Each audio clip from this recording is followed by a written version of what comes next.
नमस्कार. मी प्राध्यापक सविता कुलकर्णी. HBNI आयोजित रोगप्रतिकार शक्तिशास्त्राच्या व्याख्यान मालिकेतल्या 9व्या व्याख्यानाचं आपण आज सुरुवात करत आहोत. हे व्याख्यान आहे ते टी सेल्स म्हणजे आपल्या टी पेशी ज्या आहेत त्यांचं डेव्हलपमेंटबद्दल किंवा प्रगतीबद्दल आहे. तर आपण आता इतक्या लेक्चर्समधनं इतक्या व्याख्यानामधनं हे बघितलं आहे की टी सेलची प्रगती जी आहे ती मुख्यतः थायमस या ऑर्गनमध्ये होते किंवा या अवयवामध्ये होते. हे थायमस जे आहे या अवयवामध्ये होते आणि या पेशींचा विकास आहे तो 2 टप्प्यात होतो.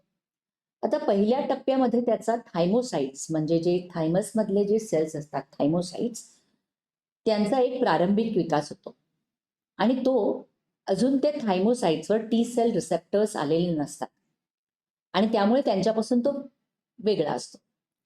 त्याचप्रमाणे हे थायमोसाइट्स असतात त्यांच्यावर CD4 किंवा CD8 जे आतापर्यंत आपण बघितलं टी हेल्पर आणि टी सायटोटॉक्सिक सेल्स जे आहेत ते पण त्याचे प्रतिजन्स आलेले नसतात. म्हणजे ते CD निगेटिव्ह आणि CD4 निगेटिव्ह आणि CD8 निगेटिव्ह किंवा नकारात्मक किंवा दुहेरी नकारात्मक किंवा डबल निगेटिव्ह असं असतात. त्याच्याप्रमाणे ते वेगवेगळे टी लिम्फोसाइट प्रतिबद्ध किंवा टी सेल रिसेप्टर कमिटेड असं हळूहळू ते होत जातात आणि मग ते दुहेरी सकारात्मक किंवा CD4 आणि CD8 पॉझिटिव्ह असे होतात. तर या प्रारंभिक टप्प्यामधील विशेष घटना कुठल्या आहेत त्या आपण बघूया. तर पहिली घटना अशी आहे की या पेशी अर्थातच तुम्हाला माहिती आहे की हिमॅटोपोयटिक सेल्स मधनच आपल्याला या टी पेशी किंवा थायमसमध्ये ती पेशी येणार आहे आणि त्याच्यामधनं त्यांची कमिटमेंट होणार किंवा वचनबद्धता होणार आहे. त्याच्यानंतर अँटीजन रिसेप्टर जे आहे त्याचे जे जीन्स आहेत त्याची पुनर्रचना होणार आहे आणि या पुनर्रचनेनंतर रिसेप्टर्स तयार होणार आहेत आणि टी सेल रिसेप्टर्स जे आहेत त्यांच्यापैकी यशस्वीरित्या जी पुनर्रचना केली जाते त्याच्या पुढे त्याची बीटा निवड अशी एक प्रक्रिया असते. आता आपण पुढे बघू दुसरा टप्पा काय असतो. तर दुसऱ्या टप्प्यामध्ये असं होतं की ही टी सेल पेशी जी आहे ती परस्पर संवादावर अवलंबून असते रिसेप्टर्सच्या आणि ह्या पेशींना CD4 पॉझिटिव्ह आणि CD8 पॉझिटिव्ह टप्प्यातून फायनली ते CD4 पॉझिटिव्ह किंवा CD8 निगेटिव्ह म्हणजे ते डबल पॉझिटिव्ह मधनं सिंगल पॉझिटिव्ह टप्प्यात परिपक्वता आणतं म्हणजे ते फायनली मॅच्युअर होतात. तर या गोष्टींमध्ये या घटनांमध्ये कुठल्या गोष्टींचा समावेश आहे तर त्याला सकारात्मक निवड किंवा पॉझिटिव्ह सिलेक्शन असं म्हणतात. ज्या पेशींचे टी सेलचे रिसेप्टर्स असतात म्हणजे TCR हे स्वयं MHC से बांधले जातात त्यांचीच फक्त निवड होते. म्हणजे काय की अर्थातच जेव्हा आपल्याला टी सेल प्रेझेंटेशन आपण मागच्या व्याख्यानामध्ये बघितलं तेव्हा टी सेल रिसेप्टरला MHC मध्ये बांधलेलं पेप्टाईड प्रेझेंट केलं जातं आणि मगच ऍक्टिव्हेशन होणार असतं टी सेलचं, बरोबर. तर हे करताना ते MHC आपले स्वतःचे असलेले हे महत्वाचे असतात. त्याच्यामुळे जे सेल फक्त आपल्याच MHC ला बांधले जातात जे रिसेप्टर्स त्याच यांची निवड होते टी सेल्सची निवड होते. आणि त्याला दुसरी एक आहे की नकारात्मक निवड म्हणजे काय निगेटिव्ह सिलेक्शन. या पेशींमध्ये टी सेल रिसेप्टर हे स्वयं पेप्टाईड आणि स्वयं MHC यांना जर का ते स्ट्रॉंगली बांधले गेले तर ते त्यांचा पण नाश केला जातो म्हणजे त्यांना निवडलं जात नाही. आता का तर यामुळे अर्थातच आपल्याला चांगले सेल्स मिळणार जेव्हा आपली प्रतिकारशक्ती चांगली होणार कारण आपले जे MHC आहे तेच या टी सेल्सना पुढे प्रेझेंट करणार असतात. आणि दुसरं हे नकारात्मक निवडीचा असं ॲडव्हान्टेज आहे की त्याच्यामुळे आपल्याला हे जे आपल्याच स्वयं पेप्टाईडलाच जे बांधले जातात त्यांना नाश केला जातो. म्हणजेच काय ऑटो इम्युनिटी जर का होणार असेल तर ती होणार नाही म्हणून आपल्या स्वतःच्या पेप्टाईड्स बद्दल एक प्रकारचा टॉलरन्स निर्माण होतो आणि त्याच्यासाठीच नकारात्मक निवड महत्वाची असते. अर्थातच आपण इकडे बघू शकतो की ते खूप प्रकारे दिलेले आहेत की कसे कसे डबल निगेटिव्ह पासून DN1, DN2, नंतर DN3, नंतर DN4 ही स्टेज होते आणि त्याच्यानंतर मग पुढे फायनली डबल पॉझिटिव्ह सेल्स आपल्याला मिळणार आहेत आणि डबल पॉझिटिव्ह नंतर आपल्याला हे सिंगल पॉझिटिव्ह सेल्स मिळणार आहेत. आणि हे अर्थातच थायमिक सिलेक्शन जे आपल्याला थायमोसाईट येतोय तो त्याच्यातनं सगळं हे होणार आहे. आणि हे वेगवेगळ्या एरियात म्हणजे मेड्युला कुठल्या कॉर्टिको मेड्युलरी जंक्शनमध्ये काय होत आहे, कॉर्टेक्समध्ये काय होत आहे, सब कॅप्सुलर कॉर्टेक्समध्ये काय होतं, हे वेगवेगळ्या ठिकाणी त्याचं प्रगती होत असते. आणखीन एक राहिलं वंशावळ वचनबद्धता. आता CD4 हेल्पर किंवा मदतनीस किंवा CD8 सायटोटॉक्सिक हे सेल्समध्ये आपल्याला कुठल्या वंशावळ म्हणजे लिनिएजमध्ये ते जाणार आहेत याची सुद्धा एक कमिटमेंट असते आणि ती थायमोसाईट्सना मग थायमोसाईट बाहेर पडायच्या अगोदर थायमसमधनं ती कमिटमेंट त्यांची होते आणि ती ही दुसरी टी सेल पेशींची ही दुसरा विकासाचा टप्पा आहे. आता आपण बघूयात की अर्ली थायमोसाईट डेव्हलपमेंट म्हणजे काय किंवा थायमोसाईटच्या आधीच्या टप्प्यात काय विकास होतो. तर टी सेलचा विकास हा अर्थातच बोन मॅरो किंवा अस्थिमज्जाद्वारे येतो. मग रक्ताद्वारे ते थायमसमध्ये ते स्थलांतरित होतात आणि तिथे ते अपरिपक्व किंवा नेव्ह लिम्फोसाईट प्रिकर्सर्सच्या आगमनाने सुरू होतो. ते अतिशय इमॅच्युअर लिम्फोसाईट प्रिकर्सर्स असतात आणि मग तिथे ते मल्टिप्लाय होतात आणि त्यांचं डिफरन्सिएशन होतं आणि मग त्याच्यानंतर निवड प्रक्रियेतनं जातात आणि मग त्यांची संख्या खूप कमी होते म्हणजे ऑलमोस्ट 95% कमी होते. आणि तरीही नेव्ह CD4 आणि CD8 आता आपण त्याला नेव्ह का म्हणतो तर नेव्ह म्हणजे भोळे असा एक शब्द आहे. म्हणजे काय की ज्यांना अँटीजन प्रेझेंट केलेलं नाहीये, ज्यांचा अजूनपर्यंत अँटीजनचे संबंध आलेला नाहीये, अशा सेल्सना नेव्ह सेल्स असे म्हणतात. आणि तरीही हे 5% सेल्स कारण 90% तर कमी झाले, हे 5% सेल ह्या सगळ्या CD4 आणि CD8च्या टी पेशींची लोकसंख्या निर्माण करतात. आता हे प्रिकर्सर्स किमोकाईन रिसेप्टरद्वारे थायमसकडे निर्देशित केले जातात. हे जे मी म्हटलं अपरिपक्व लिम्फोसाईट प्रिकर्सर ते काय करतात ते लिम्फोसाईटच्या रिसेप्टरद्वारे ते थायमसकडे येतात आणि मग ते हे प्रिकर्सर्स मल्टीपोटंट असतात. आता आपण मल्टीपोटंटचा अर्थ ऑलरेडी आपण बघितलेला आहे पुष्कळशा मागच्या लेक्चरमध्ये. त्याचा अर्थ काय आहे की यांना थायमस सेटलिंग प्रोजेनायटर सेल्स असं म्हणतात. हे जे TSPs आहेत प्रिकर्सर्स त्यांना थायमस सेटलिंग प्रोजेनायटर सेल्स असं पण म्हणतात आणि त्यांच्यापासून B cells, natural killer cell, dendritic cells आणि इतर कुठल्याही मायलॉइड पेशींना जन्म देण्याची क्षमता त्यांना असते आणि म्हणूनच त्यांना मल्टीपोटेंट असं म्हणतात. आता या पेशी जवळजवळ विकासाच्या शेवटच्या म्हणजे DN2 टप्पा जो आहे त्याच्यात ते टी सेल लिनिएजसाठी वचनबद्ध होतात. म्हणजे काय म्हणजे वचनबद्ध म्हणजे कमिटेड होतात. तर तोपर्यंत ते मल्टीपोटंट असतात म्हणजे तोपर्यंत ते दुसऱ्या कुठल्याही लिनिएजला तसे त्यांना सिग्नल मिळाले तर ते जाऊ शकतात. परंतु एकदा ते DN2 म्हणजे डबल निगेटिव्हच्या सेकंड टप्प्यात आले तर मात्र ते टी सेल लिनिएजला कमिट होतात. तर आता आपण बघूया की हे स्टेम सेल्स जे आहेत पहिल्यांदा तर स्टेम सेल्स असतात कारण बोन मॅरोमधनं तर आपल्याला स्टेम सेल्स मिळणार आहेत. तर त्यांच्यावर ही टी सेल बांधिलकी कशी येते किंवा कमिटमेंट कशी येते ती नॉच म्हणून रिसेप्टर्स असतात त्यांच्यावर अवलंबून असते. तर ह्या नॉचद्वारे अनेक निर्णयांचं नियमन केलं जातं आणि त्याच्यामुळे टी लिम्फोसाईट बनायचं की बी लिम्फोसाईट बनायचं या सुरुवातीच्याच निवडाचा त्याच्यात समावेश आहे. म्हणजे काय तर जेव्हा नॉच 1ची कॉन्स्टिट्यूटिव्ह ऍक्टिव्हिटी असते हेमॅटोपॅटिक स्टेम सेलमध्ये आणि जेव्हा ती जास्त प्रमाणात व्यक्त होते तेव्हा बी ऐवजी टी सेल अस्थिमज्जात विकसित होतात. पण जेव्हा नॉच नसेल तेव्हा मात्र आपण नॉकआउट केलं अर्थातच एक्सपेरिमेंटली आपण म्हणजे एक वेगवेगळे प्रयोगाने आपण हे सिद्ध केलं होतं म्हणजे पूर्वीच्या शास्त्रज्ञांनी की जर का नॉच1चा जीन जनुक आहे तो हिमॅटोपॅटिक मधनं आपण जर का नॉकआउट केला त्या पूर्वसूचकांमधनं तर टी ऐवजी बी सेलचं विकसित होतं आणि हे जवळजवळ 2000 साली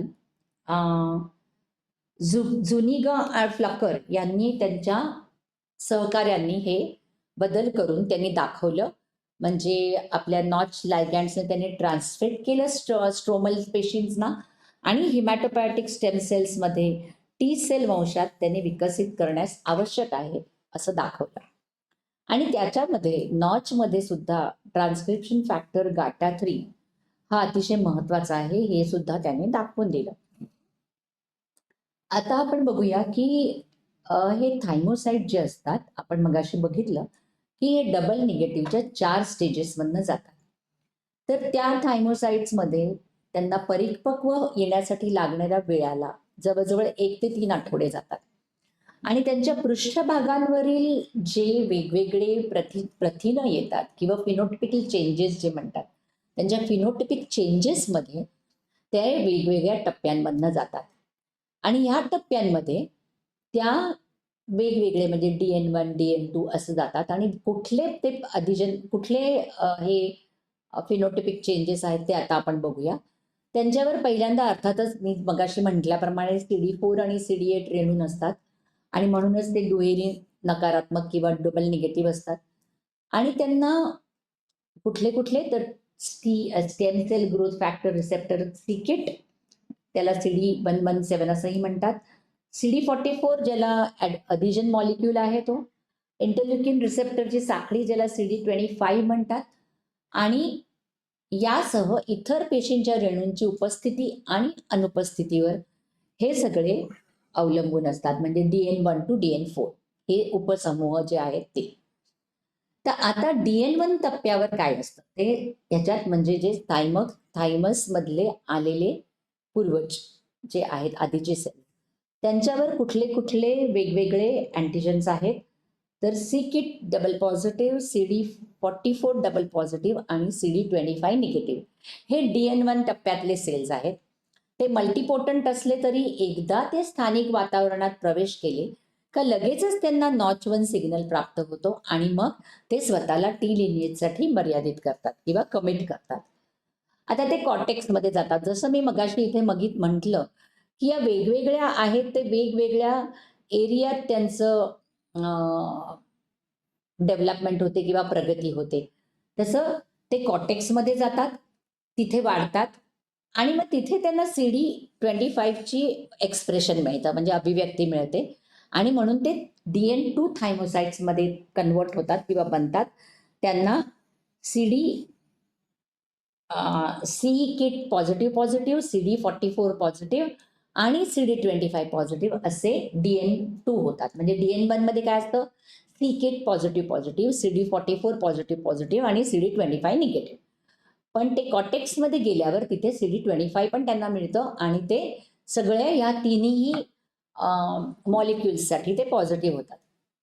आता विकासाच्या या महत्वाच्या टप्प्यावर काय होतं, म्हणजे ते DN2च्या टप्प्यावर काय होतं, TCR म्हणजे टी सेल रिसेप्टर आहे. आपण आता बघितलं होतं की त्याच्यात गॅमा आहे, डेल्टा आहे, हे आपण ऑलरेडी बघितलं होतं. तर या गॅमा, डेल्टा आणि बीटा साखळ्यांसाठी जे कारण आपण टी सेल रिसेप्टर आणि बी सेल रिसेप्टरचा अभ्यास आधीच केलेला आहे आणि त्याच्यात आपल्याला माहिती आहे की अल्फा, बीटा आणि गॅमा आणि डेल्टा ह्या वेगवेगळ्या साखळ्या आहेत, हे आपण बघितलं होतं. आणि मुख्यतः मेजॉरिटी टी सेल्स हे अल्फा बीटा साखळ्यांनी बनलेले असतात, तर काही टक्के हे गॅमा डेल्टाने बनलेले असतात, हे आपण मागच्या लेक्चर्समध्ये बघितलेलं होतं. तर याच्यातल्या TCR मधल्या अल्फा, डेल्टा आणि बीटा या 3 साखळ्यांचं पुनर्रचना होण्याला सुरुवात होते, त्या जनुकांचं म्हणजे रिअरेंजमेंट. पण त्याच्यातली जी अल्फा साखळी असते त्या लोकसमधलं जे रिकॉम्बिनेज म्हणून एन्झाईम असतं ते मात्र अद्याप पुनर्रचनेमध्ये उतरत नाही. आणि त्याच्यामुळे काय होतं, DNच्या शेवटच्या टप्प्यात टी सेल पूर्णपणे टी सेल वंशाशी कमिटेड होतो. म्हणजे काय होतं, तो कमिटेड होतो कारण त्यांच्या TCRच्या या साखळ्यांचं ऑलरेडी पुनर्रचना चालू झालेली असते. आणि सी किट आणि CD24 हे दोन्ही मॉलिक्युल्स त्यांचे कमी झालेले असतात. आणि त्याच्यामुळे काय होतं, DN पासून DN3 ही जी चेंज आहे त्याच्यामध्ये TCR alpha TCR gamma, delta आणि बीटा या साखळ्यांची पुनर्रचना ते करत राहतात आणि मग ते मोठा निर्णय घेतात. इथे काय होतं, CD निगेटिव्ह झालेलं आहे, हे कमी झालेलं आहे, पण थोडं पॉझिटिव्ह आहे अजूनही, आणि हे तर ऑलरेडी पॉझिटिव्ह झाले CD25. आणि हा मोठा निर्णय DN3 मध्ये घेतला जातो की हे TCR रिसेप्टर किंवा हा टी सेल हा गॅमा डेल्टा होणार आहे टी सेल का अल्फा बीटा टी सेल होणार आहे. आणि ज्या DN पेशींमध्ये बीटा साखळीची यशस्वीरित्या पुनर्रचना करतात ते सामान्यतः अल्फा बीटाशी जोडले जातात आणि ते अल्फा बीटाशी जोडले गेल्यावर CD25 ची अभिव्यक्ती निघून जाते. म्हणजे आता काय झालंय, हे तीनही मॉलिक्यूल जे होते मूळतः DN11 म्हणजे डबल निगेटिव्ह 1 या म्हणजे 1 ज्यामध्ये सगळे पॉझिटिव्ह आपल्याला काय होतं, C6 पॉझिटिव्ह होतं, CD44 पॉझिटिव्ह होतं, CD25 निगेटिव्ह होतं. त्याच्यानंतर आपल्याला CD25 मिळालं आणि परत ते आता गमावलं जातं त्याचं एक्सप्रेशन आणि आता ते DN4 या टप्प्यात प्रवेश करतात जिथे सिकिट लो किंवा निगेटिव्ह असतं, CD44 पॉझिटिव्ह असतं आणि DN25 पण निगेटिव्ह होतं, निगेटिव्ह असतं आणि सगळे निगेटिव्ह होतात. आणि या DN4 टप्प्यामध्ये हे थायमोसाइट्स CD4 पॉझिटिव्ह आणि CD8 पॉझिटिव्ह मध्ये परिपक्व होतात. म्हणजे इतका वेळ त्यांनी ते CD4 आणि CD8 जे मिळवलेलं नव्हतं ते येतं आणि त्यांचं TCR अल्फा बीटा किंवा TCR गॅमा डेल्टा हे तयार होतं. आता त्याच्यानंतर काय होतं, थायमोसाइट्स अल्फा बीटा किंवा गॅमा डेल्टा पेशीचे रिसेप्टर व्यक्त करतात. तर आता पृष्ठवंशीय टी सेल पेशींच्या दोन अर्थातच आपण बघितलं आहे की अल्फा बीटा सारख्या व्यक्त करणाऱ्या किंवा गॅमा डेल्टा, आणि अल्फा बीटा पेशी बनण्याची क्षमता जवळजवळ 3 पट जास्त असते. त्यामुळे गॅमा डेल्टा हे सेल्स जरी कमी असले तरी त्यांचं काही काही महत्व आहे आणि ते म्हणजे गर्भाच्या विकासाच्या पहिल्या उद्भवणाऱ्या टी पेशी या गॅमा डेल्टा असतात आणि ते अतिशय महत्वाचं एक संरक्षणात्मक कार्य करतात. तथापि जन्मानंतर अल्फा बीटाचे गॅमा डेल्टा पेशींचं उत्पादन कमी होतं आणि नंतर ते फक्त प्रौढ प्राण्यांमध्ये फक्त 0.5% इतकंच दर्शवतं. आणि ह्या ज्या पेशी आहेत त्या थायमोसाइट विकासाच्या डबल पॉझिटिव्ह टप्प्यात जात नाहीत. म्हणजे आता आपण मगाशी बघितलं की अल्फा बीटा ज्यांचे TCR झालेले आहेत ते डबल पॉझिटिव्ह होतात आणि बाकीचे सगळे जे आहेत ते CD44 आहे, C8 आहे किंवा CD25 आहे, हे सगळे निगेटिव्ह होतात आणि ते डबल पॉझिटिव्ह होतात. पण हे मात्र डबल निगेटिव्ह पेशी म्हणूनच ते थायमसला सोडतात. कुठले? Gamma delta T cells.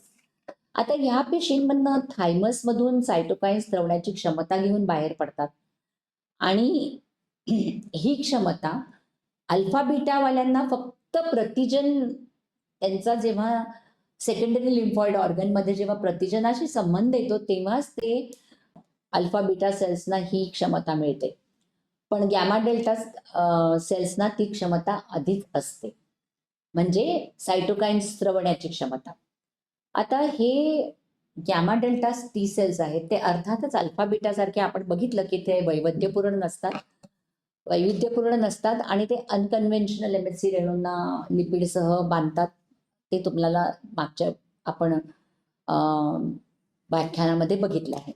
आता ह्या पेशी ज्या आहेत त्या म्युकोसल टिश्यूज आणि त्वचेमध्ये दीर्घकालीन निवासस्थान घेतात आणि आक्रमण करणाऱ्या सूक्ष्म जीवांच्या विरुद्ध एक पहिली आक्रमक फळी बनवतात. आक्रमणाच्या विरुद्ध एक पहिली फळी विरोधाची असं बनवतात आणि त्याला सेल्युलर स्ट्रेसमध्ये सुद्धा प्रतिसाद देतात आणि त्यामुळे पुष्कळदा जरी आपण टी सेल म्हटलं तरी पण त्यांचं जन्मजात रोगप्रतिकार शक्तीमध्ये रोगप्रतिकारक पेशींमध्ये त्यांचा समावेश होतो.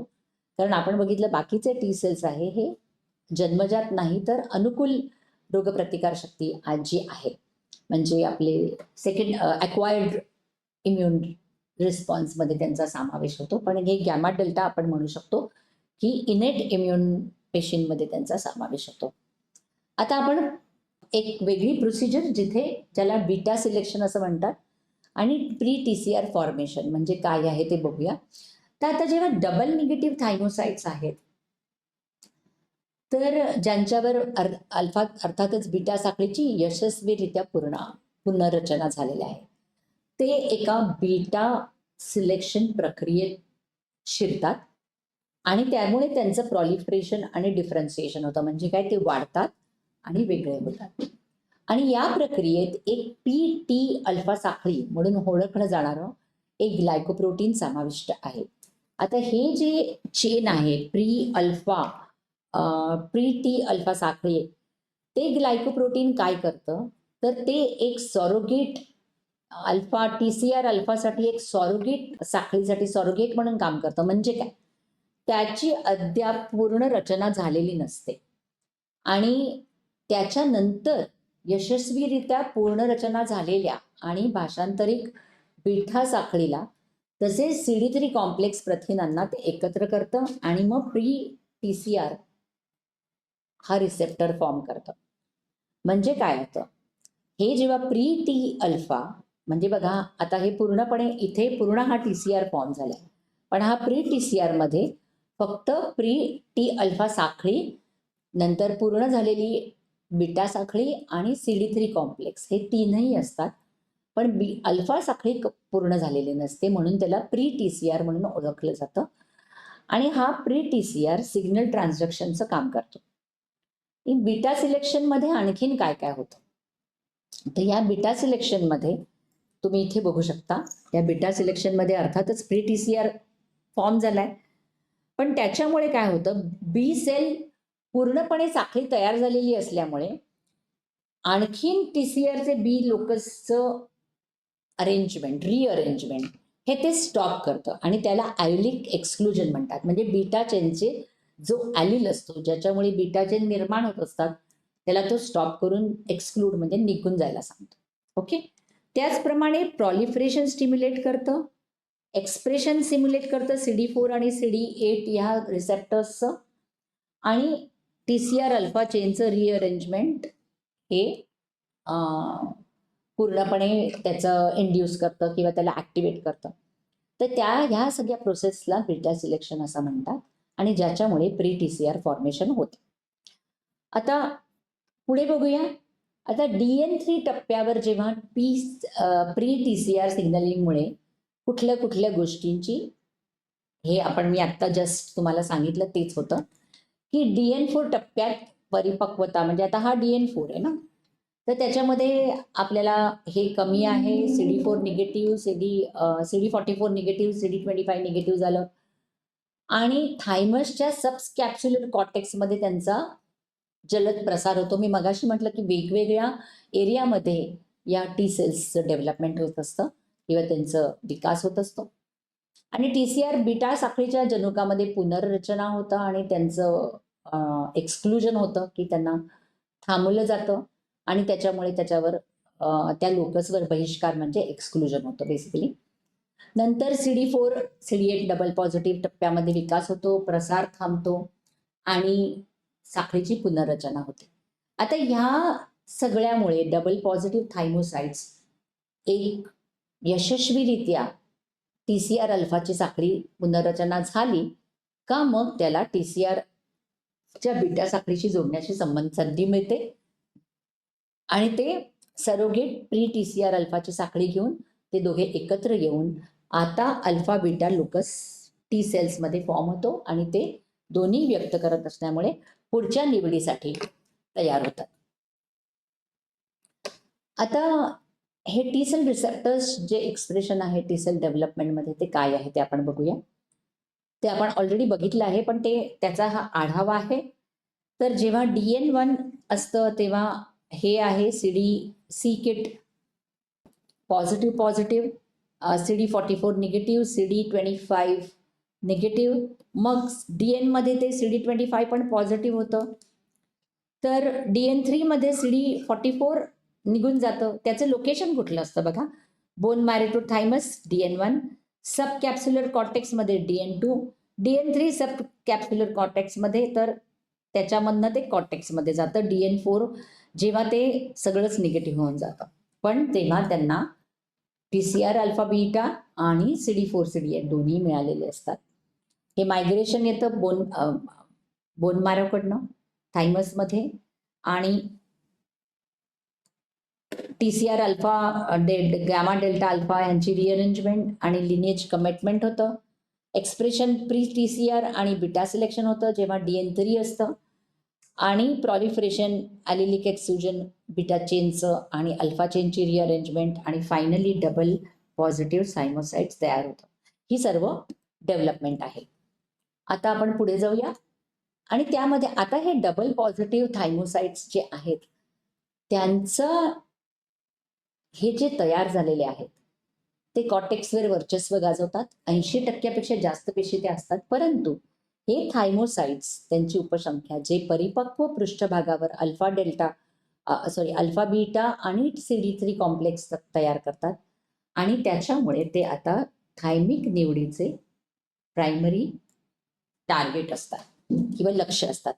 तर त्यांचा विशिष्ट गुणधर्म काय आहे? परिपक्व टी सेलचा सर्वात विशिष्ट गुणधर्म म्हणजे तो TCR, त्यांचे TCR हे पेप्टाइड प्रतिजन केवळ MHC रेणूंसोबत एकत्र केल्यावरच ओळखतं, आणि ही घटना जी आहे त्याला MHC प्रतिबंध किंवा MHC रिस्ट्रिक्शन म्हणतात. हे आपण बघितलं होतं मागच्या व्याख्यानामध्ये. आणि या परिपक्व टी सेल्सचा दुसरा विशेष गुणधर्म म्हणजे ते स्वयं MHC आणि स्वयं पेप्टाइड्सना प्रतिसाद देत नाहीत. म्हणजेच या घटनेला सेल्फ टॉलरन्स किंवा स्वयंसहिष्णुता असं म्हणतात. तर ह्या TCR जनुक पुनर्रचनेची एक रॅन्डम प्रक्रिया असल्यामुळे निर्माण होणारे जे TCRs असतात ते युनिक असतात, पण त्याच्यामध्ये काही दोन्ही गुण असण्याचे चान्सेस म्हणजे खूप कमी असतात. आणि म्हणूनच हे दोन्ही गुणधर्म असण्यासाठी त्यांना दोन भिन्न निवड प्रक्रियेची आवश्यकता असते, आणि ती तपासणी केली जाते. त्याला सकारात्मक निवड किंवा नकारात्मक निवड आणि नकारात्मक निवड म्हणतात. म्हणजेच पॉझिटिव्ह आणि निगेटिव्ह सिलेक्शन ऑफ थायमोसाइट्स. आता सकारात्मक निवड ही कशी केली जाते?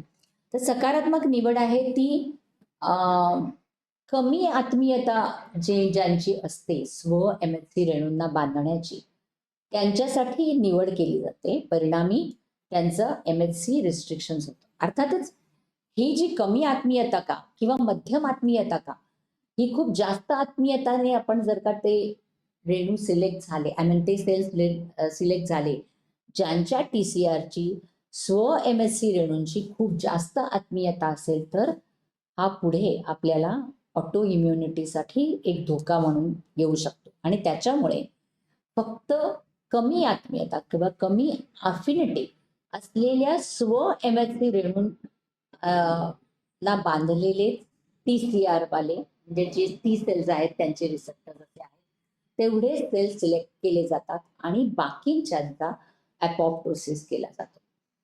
आणि नंतर यामध्ये हा सकारात्मक निवडीमुळे 95% जे थायमोसाइट्स असतात डबल पॉझिटिव्ह त्यांचा हे अपॉप्टोसिस होतो किंवा मृत्यू होतो, आणि फक्त 5% पुढे जातात. आणि त्यांच्यामधले सुद्धा मग नकारात्मक निवड होते. आता ही नकारात्मक निवड जी असते ती स्व MHC आणि स्व पेप्टाइड यांच्या कॉम्प्लेक्ससाठी जर का एकदम हाय अफिनिटी असलेले थायमोसाइट्स असतात, थायमोसाइट्सचे रिसेप्टर्स असतील, तर त्यांना ज्यामुळे सेल्फ टॉलरन्स झालेला असतो, तर त्यांनी जर का निवड केली, जर का ते निवडले गेले तर आपल्याला ऑटो इम्युनिटी होईल.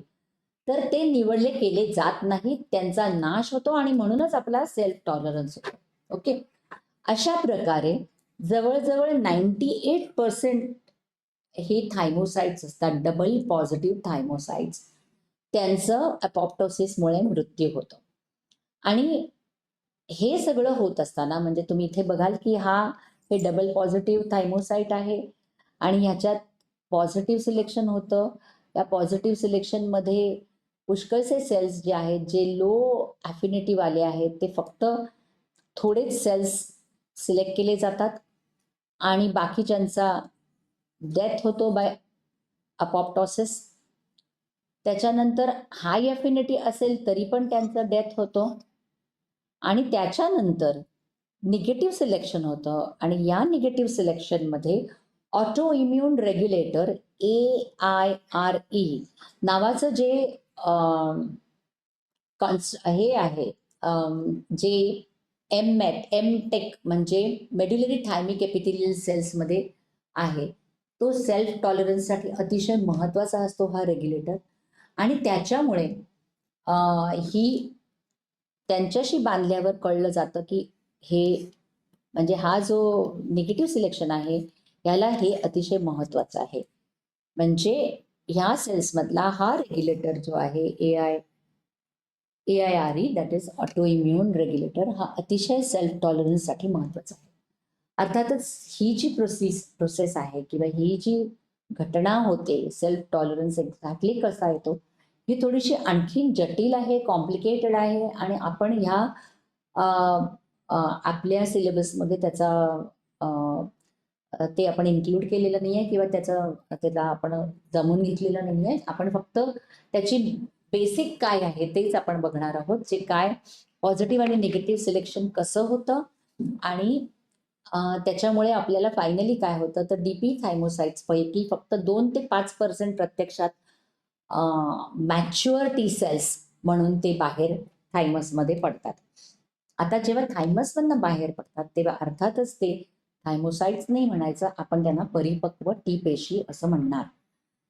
आता या परिपक्व टी पेशींचा त्यांना एक लिनेज कमिटमेंट करायला लागते. म्हणजे आपण मगाशी बघितलं की आता थायमोसाइट्स जेव्हा स्वप्रतिजनांसाठी TCRच्या आत्मीयतेसाठी तयार केलेली जाते, म्हणजे जेव्हा डबल पॉझिटिव्ह थायमोसाइट्सना सायटोटॉक्सिक टी सेल वंशात सामील व्हायचं आहे का CD4 मध्ये सामील व्हायचं आहे हे त्यांना ठरवायला लागतं.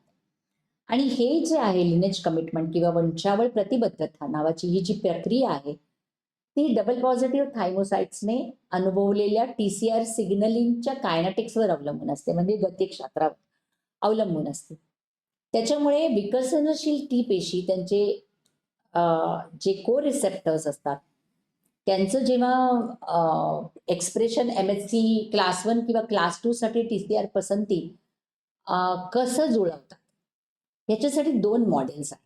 म्हणजे कसे हे दोन्ही सेल्स ठरवतात की आपण बघा, तुम्ही जेव्हा थायमोसाइट्समध्ये आपण जेव्हा बघितलं DN4 जेव्हा सेल्स बाहेर पडणार आहेत तेव्हा डबल पॉझिटिव्ह थायमोसाइट्स ते असतात आणि मग त्याच्यातनं त्यांना single positive either CD4 cells बनायचंय किंवा CD8 सेल्स बनायचे. तर हे ते कसं करतात हे करण्यासाठी 2 मॉडेल्स आहेत. एक आहे इन्स्ट्रक्टिव्ह मॉडेल किंवा सूचनात्मक मॉडेल.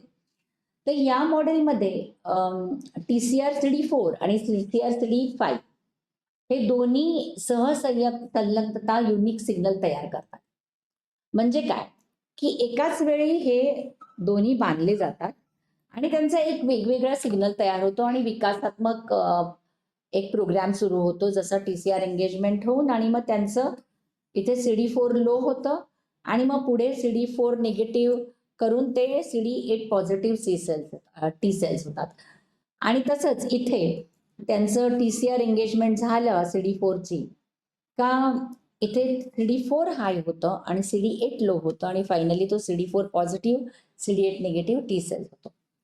म्हणजेच काय की जेव्हा एखादा थायमोसाइट रॅन्डमली MHC क्लास 1 रेणूसाठी आत्मीयता असलेला TCR निर्माण करतो किंवा कारण तुम्हाला माहिती आहे की हा TCR आपण तेव्हाच बघितलं की जेव्हा TCRची निर्मिती होते तेव्हा ती रॅन्डमली होते आणि त्याच्यामुळेच आपल्याला एवढी परमिटेशन कॉम्बिनेशन आपल्याकडे आहेत की ज्याच्यामुळे इतक्या साऱ्या अँटीजेनसाठी त्यांची स्पेसिफिसिटी असते ना, इतक्या प्रतिजनांसाठी ते TCR बांधले जातात. फक्त ते डायरेक्टली बांधले नाही आहेत, तर ते MHC क्लास 1च्या बरोबर बांधले जातात.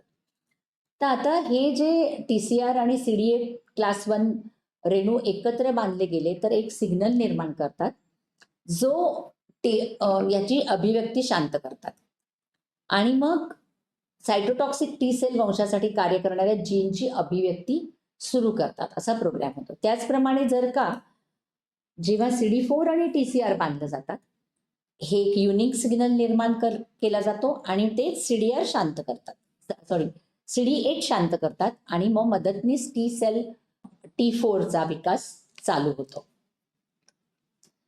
लिनेज कमिटमेंटचं दुसरं मॉडेल आहे स्टोकॅस्टिक मॉडेल आणि या मॉडेलमध्ये असा प्रस्तावित केलेला आहे की जेव्हा सकारात्मक निवड केलेला थायमोसाइट रॅन्डमली CD4 किंवा CD8 याला डाऊन रेग्युलेट करतो. म्हणजे काय, पहिल्यांदाच तो डाऊन रेग्युलेट करतो स्टोकॅस्टिक मॉडेलमध्ये आणि मग तो रॅन्डमली त्याचं CD4 कमी होऊन तो CD8 हाय करतो. ओके, आणि मग त्याच्यामुळे CD8 तयार होतं. ओके, आणि जे MSC क्लास 1 ला जे बाइंड होत नाही त्यांचा अपॉप्टोसिस होतो. ठीक आहे.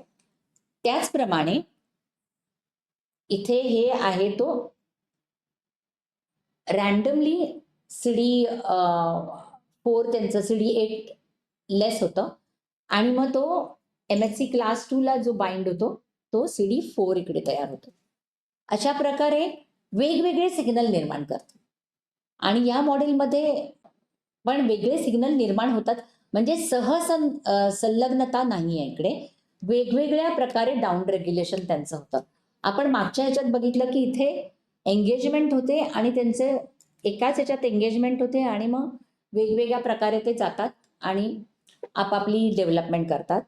तर इथे तसं नाही आहे, ते स्टोकॅस्टिक मॉडेलमध्ये ते तसेच टिकून राहतात. सहरिसेप्टर पेशी ज्या MSC ला TCR बद्दल राहू शकतात त्याचाच सिग्नल तो टिकून राहतो आणि ते डाऊन रेग्युलेशन होत नाही त्याच्यात. म्हणजे जेव्हा जेव्हा बांधलं जातं त्याच्यानंतर तो पुढल्या त्या लिनिएजला जातो. इथल्यासारखं होत नाही, इथे रॅन्डमली होतं, इथे तसं होत नाही सूचनात्मक मॉडेलमध्ये. आता आपण बघूया एक तिसरं मॉडेल ज्याला कायनेटिक सिग्नलिंग मॉडेल असं म्हणतात आणि हे मॉडेल आतापर्यंतचं सगळ्यात जास्त त्याला एक्सपेरिमेंटल म्हणजे प्रायोगिक आधार आहे असं म्हटलं जातं. आणि हा सिंगर आणि त्यांचे सहकारी या दोघांनी त्यांनी हा मॉडेल आपल्या पुढे मांडले आहे, कायनेटिक सिग्नलिंग मॉडेल. आणि ते असं म्हणतात की थायमोसाइट्सचं TCR आणि को रिसेप्टर एंगेजमेंटमधनं प्रतिसादात जेव्हा सतत सिग्नल मिळतो तेव्हा CD4 सेल्सच होतात वचनबद्ध. आणि त्यामुळे जर का हा TCR सिग्नलमध्ये व्यत्यय आला, म्हणजे मध्येच सिग्नल येतोय नाही येतोय नाही येतोय असं झालं तर CD8 सेल्स तयार होतात.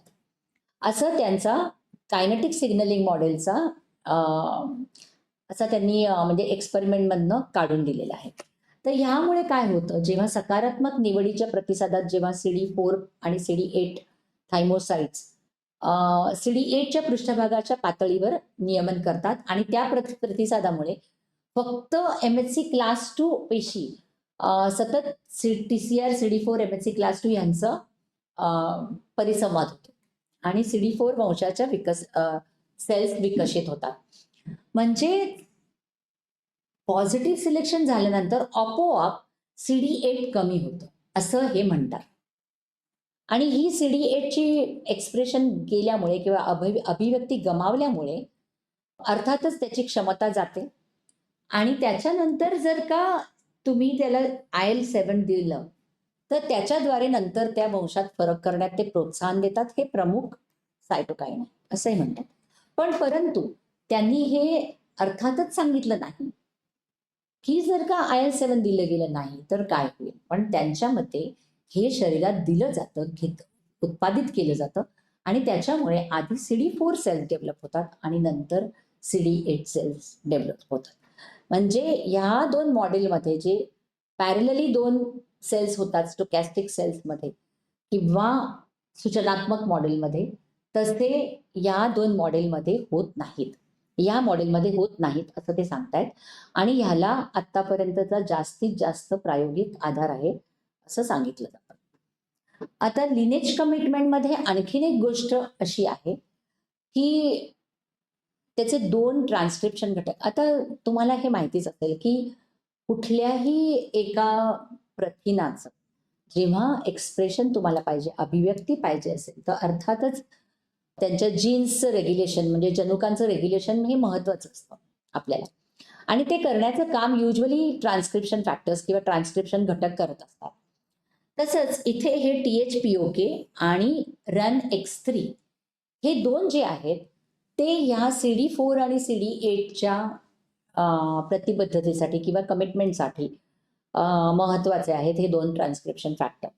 तर जर का THPOK याची जर का अभिव्यक्ती सक्रिय झाली तर त्याच्यामुळे काय होतं की तो CD8 म्हणजे नियंत्रण करणाऱ्या जनुकाचे अभिव्यक्तीला किंवा एक्सप्रेशनला तो विरोध करतो आणि त्याच्यामुळे CD8 पण कमी होतं आणि RUNX पण कमी होतं. आणि परस्परपणे म्हणजे तसंच जेव्हा RUNX आणि CD8ची अभिव्यक्ती सक्रिय होते, ह्या दोनची अभिव्यक्ती सक्रिय होते, तेव्हा ती CD4 आणि THPOK या एन्कोडिंग करणाऱ्या जनुकांच्या अभिव्यक्तीला प्रतिबंधक करते.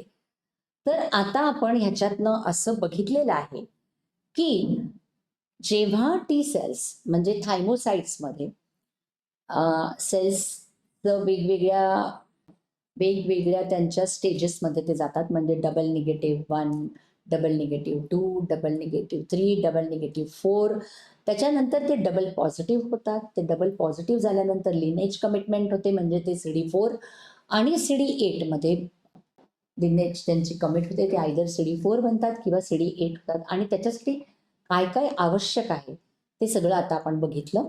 आणि ते आत्तापर्यंत आपण बघितलं की आता हे सगळे टी सेल्स आता झालेले आहेत, पण हे सगळे नेव टी सेल्स आहेत.